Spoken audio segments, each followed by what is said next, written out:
Historically, this is a very dramatic episode of imposing tariffs. As an associate professor in the University of Tennessee's economics department, James Lake and other academic economists study topics like tariffs. We haven't really seen anything as broad as this since the 1930s. And so, to be honest, in terms of recent decades, then this is very new. Lake says that's because of the breadth.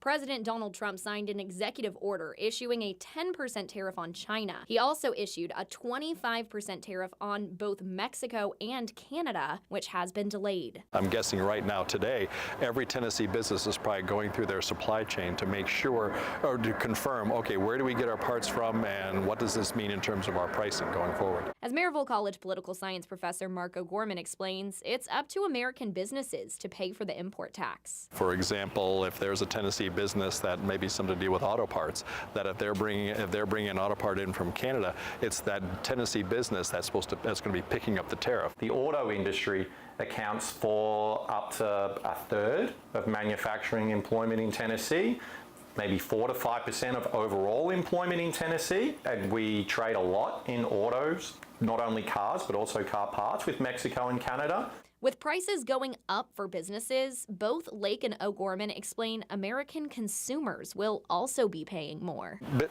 rules of business is that whatever the price of business that the business takes on, if it's a new price, they pass that on to the consumer to try to offset and try to keep their profit margin the same.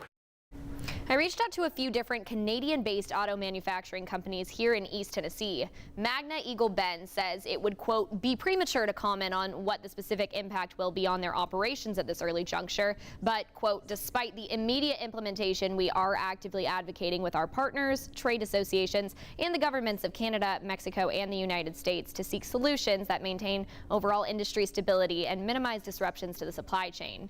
Manufacturer Denso says, quote, we are aware of the announced changes, are closely monitoring the situation, and will continue to work closely with supply chain partners to meet customer needs. Back to you.